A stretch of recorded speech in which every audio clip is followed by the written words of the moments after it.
Hi, welcome to PSR studies. ఈరోజు AP TET and DSC latest update ఏంటి అనేది చూద్దాం. వీడియో చూసిన వాళ్ళు తప్పకుండా వీడియోని లైక్ చేయండి, ఛానల్ని సబ్స్క్రైబ్ చేసుకోండి. టెట్ అండ్ డిఎస్సి గురించి ఏ చిన్న అప్డేట్ వచ్చినా అప్డేట్ చేస్తూ ఉంటాను. రాష్ట్రంలో డిఎస్సి టెట్ ప్రకటన సోమవారం విడుదల కానుంది. ఈ రోజు నుంచే దరఖాస్తు స్వీకరిస్తారు. డిఎస్సిలో 6,100 పోస్టులకు భర్తీ చేయనున్నారు.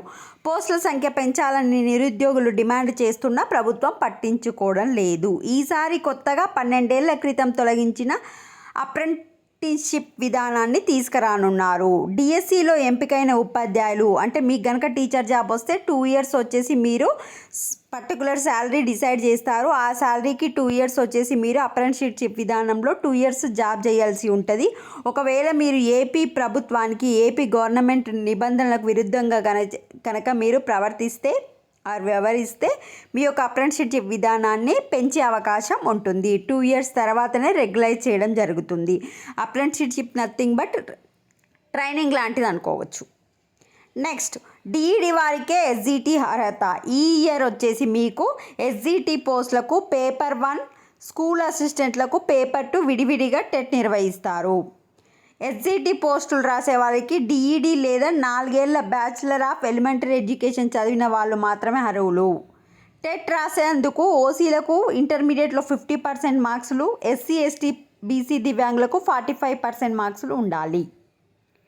స్కూల్ అసిస్టెంట్లకు సంబంధించి ఎస్సీ ఎస్టీ బీసీ దివ్యాంగులైన అభ్యర్థులకు డిగ్రీలో అర్హత మార్కులు 40%గా ప్రభుత్వం నిర్ణయించింది. దీన్ని ఈ ఒక్కసారికి మాత్రమే అనుమతించింది. గత ప్రభుత్వంలో 2018లో చివరిసారిగా డిఎస్సి నిర్వహించారు. మొత్తం 7,900 పోస్టులకు ప్రకటన ఇవ్వగా 6.8 లక్షల అంటే 6,80,000 దరఖాస్తులు వచ్చాయి. గతంలో ఎస్జిటి పోస్టులకు బీఈడి చేసిన వారికి కూడా అర్హత కల్పించినందున ఈ పోస్టులకు డిఎస్సి టెట్ కలిపి 100 మార్కులకు నిర్వహించారు. సో ఈ ఇయర్ మాత్రం సపరేట్గా paper 1 and paper 2. Paper 1 only DEd స్టూడెంట్స్కి, పేపర్ 2 బీఈడి స్టూడెంట్స్కి. పేపర్ 1 రాయాలంటే 50% మార్క్స్ ఉండాలి. పేపర్ 2 రాయాలి అంటే 40% మార్క్స్ ఉంటే చాలు. మొత్తం వచ్చేసి 6,100 పోస్టులు. ఈరోజు ప్రకటించే ఈవినింగ్ లోపు ప్రకటించే అవకాశం ఉంటుంది. రేపటి నుంచి అప్లై చేసుకోవచ్చు. అప్లికేషన్ వచ్చినాక మళ్ళీ మీకు అప్డేట్ చేస్తూ ఉంటాను. వీడియోని లైక్ చేయండి, ఛానల్ సబ్స్క్రైబ్ చేసుకోండి. Thanks for the watching.